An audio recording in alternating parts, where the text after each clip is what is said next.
Good day, and welcome to our session where we look at enabling processing capacity and scaling up with Lambda. It's a pleasure to be here with you today. My name is Ryan Peterson, and I'm a Senior Solutions Architect here with AWS. And I have the pleasure of being joined by PowerSchool's own Senior Director of Engineering, Jason Ergel. We have a lot to cover today and only about 30 minutes to do it, so let's jump right in. To give an overview of where we're going with you today, first we're going to take a look at an overview of PowerSchool. So I'll invite Jason to come on and give us an overview of the organization as well as the mission that they have within the education space. We'll look at the specific challenges that presented themselves within the education assessment application and why that was important when looking at migration and modernization of this workload. We'll take a look at the original application architecture within the data center that this whole journey started with. We'll talk about the migration approach and the different phases that we went through with PowerSchool from the very beginning of that journey to the very end. Finally, we'll discuss that modernization efforts to achieve those unique business objectives that this workload presented us with. And then finally, we're going to have Jason come back on and go through all of the results that his organization experienced at the end of this journey. What were the actual results that his team and his organization saw? So with that, I would love to invite Jason on to give an overview of PowerSchool. Thank you, Ryan. Hello, everybody. My name is Jason Ergel, and I'm a Senior Director of Engineering for PowerSchool. I focus on solutions for student assessment and analytics. It's really a pleasure to speak with everybody today. Very excited to be here. So about PowerSchool, we're a leading software as a service company in the K-12 industry. Our mission is to power the education ecosystem with unified technology that helps educators and students realize their potential.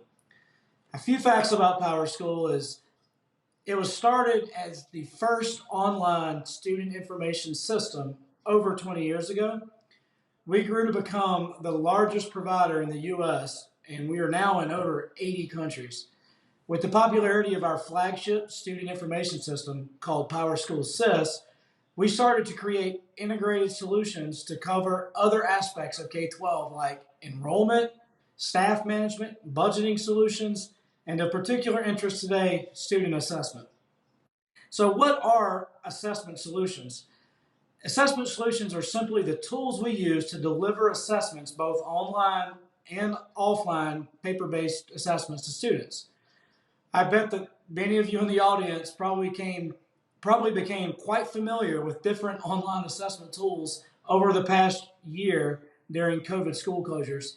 I know that I personally watched my children take online assessments on a near daily basis over the last year when my kids were at home with the school closures.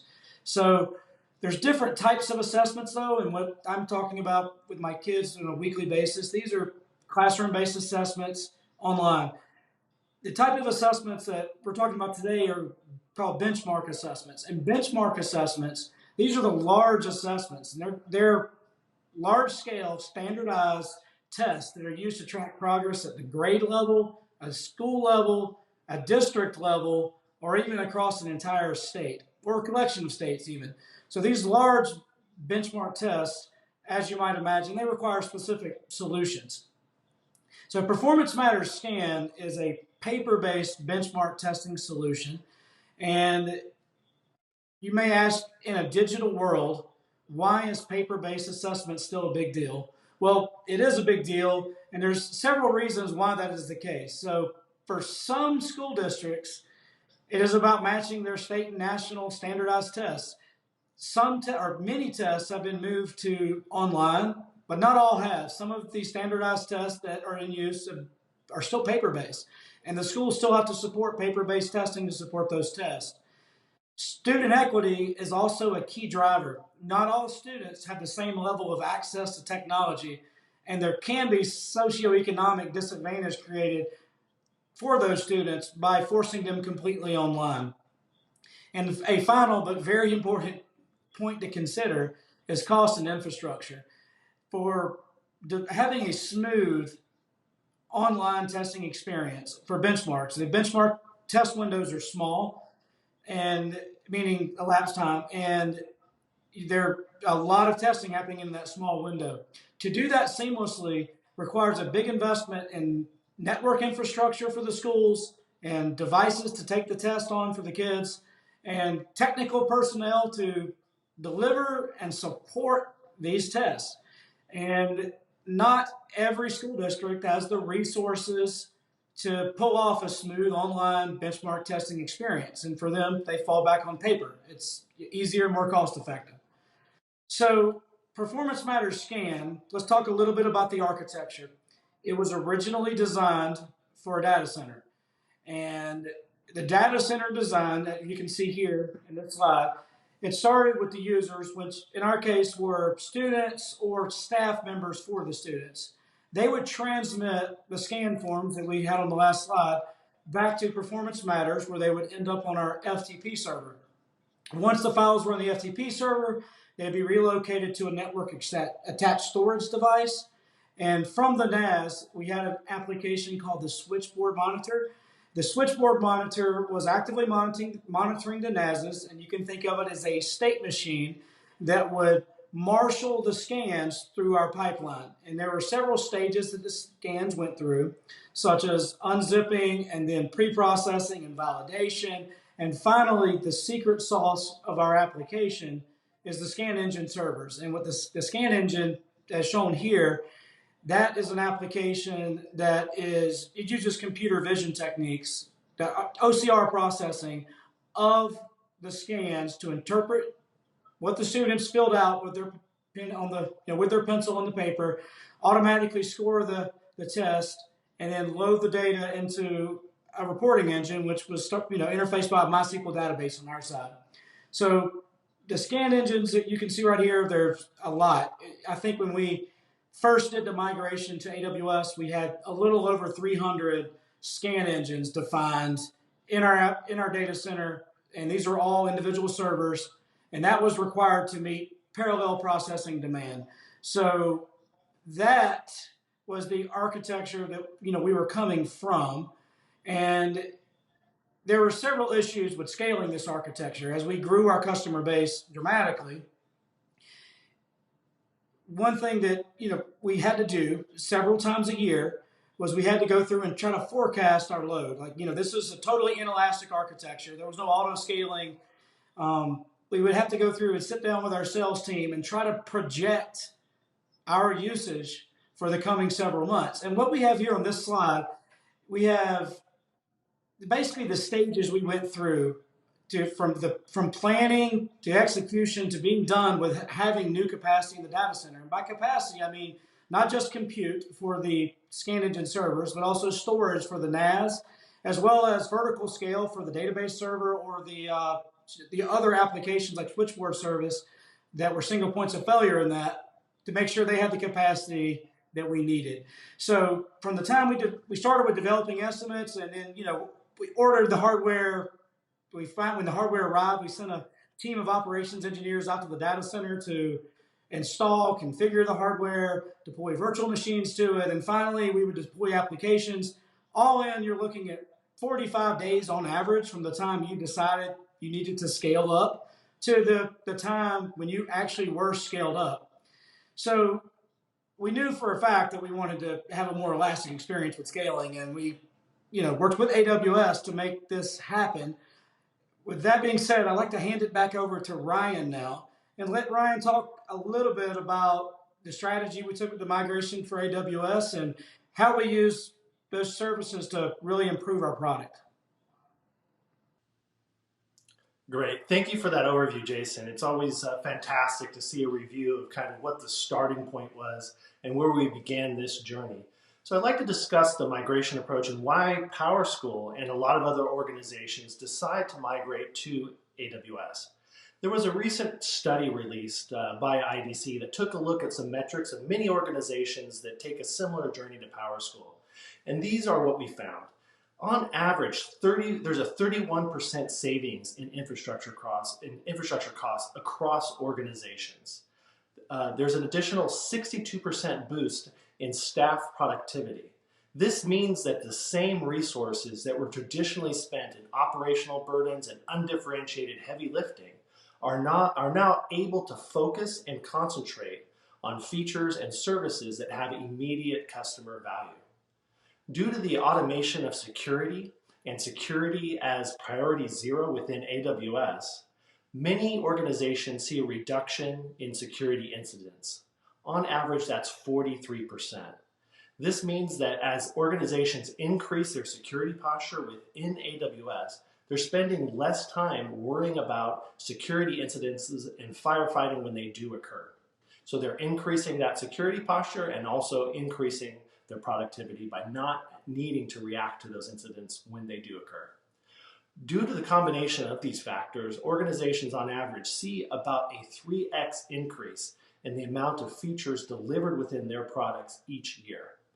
That means that their customers are getting more and faster value from that organization, more releases, more bug fixes, and a focus on that customer value rather than that operational burden. Many organizations follow this traditional migration approach that we did with PowerSchool.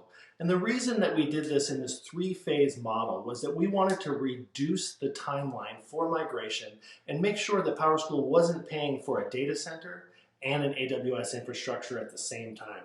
We also wanted to make sure there was as little disruption to their core customers as possible.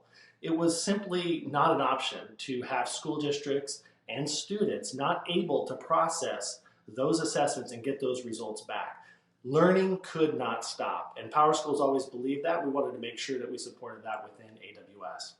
The first phase was a reduction in any infrastructure that didn't need to be migrated. So we looked at any services or servers that were not being utilized and made sure that we marked those for retirement. The next phase was a migration using a lift and shift approach.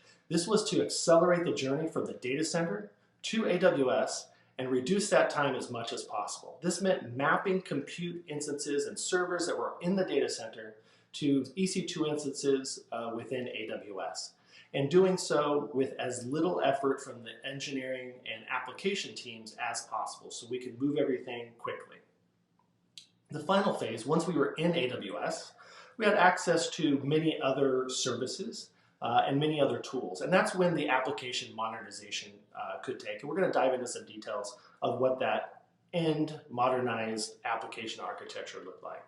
But to start with, let's look at the lift and shift architecture that was part of that first phase in moving to AWS. As I mentioned, we wanted to create as little disruption to the end customer, those school districts and students, as possible. They already had scan hardware and applications set up that interface with PowerSchool via an FTP interface. So that was a non-negotiable. We could not change the interface for the customer. So we simply moved that FTP service from a server dedicated in the data center and installed that same software within an EC2 instance on AWS. One area we did have opportunity for replatforming was a migration of their very expensive and hard to scale NAS infrastructure within their data center to the automatically scalable and fault tolerant Amazon EFS, or Elastic File System. This allowed them to move the block level access and shared file access from their NAS into AWS on a fully managed platform. The scan engine servers that Jason mentioned that got up into the 300 plus range were migrated into EC2 instances. The 45-day process that Jason spoke about to scale and bring on additional compute capacity was changed to a matter of minutes or hours from their existing operational staff, and now it just meant bringing up additional EC2 instances. Another area where fully managed service could be taken advantage of was Amazon Aurora for MySQL. This was a migration from a self-hosted MySQL within the data center into fully managed Aurora on AWS, and there were no changes within the application architecture or application code that were required. It was simply a MySQL endpoint and no code needed to be changed. With that initial migration, with that lift and shift, there was some benefits realized. There were some cost savings. So although some application architecture restrictions disallowed PowerSchool to move right into an auto-scaling group where the application could automatically scale up and down, there were some benefits so that manual scaling could occur and EC2 instances could be easily added and taken away, which resulted in faster scaling and lower costs during those idle periods. IT staff was more efficient, and the IT infrastructure was more efficient. So that reduced the time of that operational burden by the existing staff. And as I said, the increase in scalability so that when those peak demand periods came, those EC2 instances could be brought online in the matter of minutes rather than that 45-day period.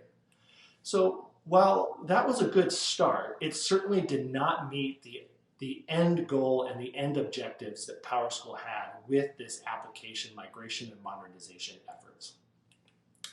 And if you look at organizations and the software maturity model or curve that they follow when they move to modernization, it typically moves from an on-prem server into an EC2 instance, typical containerization, moving into a managed platform like EKS or ECS, and even taking advantage of serverless compute within our Fargate offering to move that containerized workload into the serverless environment. Finally, they'll re-architect the application to take advantage of a microservices architecture where serverless can really be exploited to achieve those overall cost and scalability objectives. In the case of PowerSchool, an analysis was done by Jason and team to take a look at the lift for moving through that traditional model, and they realized that they could leapfrog that entire containerization effort and move right to a microservices architecture. And that's exactly what they decided to do. And the reason they did is the same with many other organizations that we work with. They wanted the ability to get to market faster. So by componentizing applications within a Lambda microservice environment, they can have separate teams working in parallel. They can have purpose and focused teams working on business logic and application and customer value and deploy these at different times and faster. So it was able to get to the market faster with these applications that they were developing. There was the ability to further lower the overall cost of ownership. In a serverless environment, you're only paying for the compute that you use. So each request that comes in only pays for compute to satisfy that request. And that's a way to further reduce cost utilizing AWS shared infrastructure. There's high performance and scalability. Scalability is handled automatically within a serverless infrastructure so that as that peak demand would come up, additional requests would just have additional serverless infrastructure that would be there to handle those requests as they increase. And finally, your security posture is increased by every request and every compute that's provided in that serverless environment is isolated by design. So it eliminates any security restrictions, reduces that blast radius for security concerns, and just overall increases security posture. So when migrating to serverless, Jason and team realized that they wanted to reduce that operational burden as much as possible. And that meant adopting managed services wherever they could. Managed services moves that line of the AWS shared responsibility model and puts more of that burden on AWS and releases that burden from Jason and team. So again, mentioning that non-negotiable of the FTP service, Jason selected the transfer family, which is a fully managed FTP transfer service that integrates tightly with object storage from S3. They additionally used a fully managed state management solution within AWS via step functions. Step functions were selected not only for the reasons seen here, such as the resilient workflow automation, built-in error handling, and really tight integration with AWS services, but it also accelerated their development efforts by being able to audit individual execution history and visually monitoring these different scans as they went through the application and invoked individual Lambda functions. Finally, the database fully managed service of Aurora. By moving from a self-hosted MySQL to the fully managed Aurora database, they were able to achieve a much better scaling database, as well as increase the resiliency of that database with Aurora being spanned across multiple availability zones. So let's take a look at the eventual architecture that Jason and team designed and implemented for their assessment scan solution. Same users were able to transmit their scan files via their scanning hardware or their applications into Performance Matters via the Transfer Family FTP endpoint. So from the customer perspective, there was no change and it was business as usual. Once the Transfer Family received that file, it would be placed into a Amazon S3 bucket. This was a migration from the original EFS service, which drastically reduced cost. Once that file ended up in S3, a CloudWatch event would trigger an AWS step function invocation that would operate on that single file, utilizing these individual step functions or these individual Lambda functions. First, the image extraction would take place. It would be then passed off to a separate, fully isolated Lambda function that would perform the OCR operations. That's that secret sauce that Jason spoke of before that used to be within those dedicated servers back in their data center. Once that OCR was generated and that information was transmitted back to AWS step functions, it would then be passed on to a different Lambda function that'd be responsible for persisting that data within the Aurora database.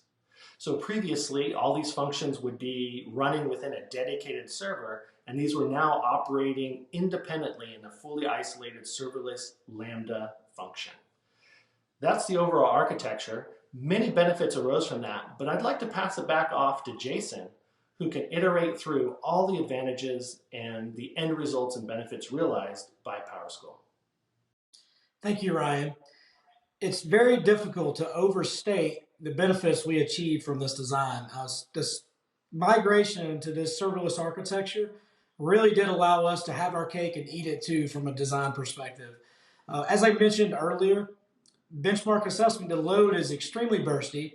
There's periods of time where you've got extremely high usage, followed by periods of time where the system's completely idle.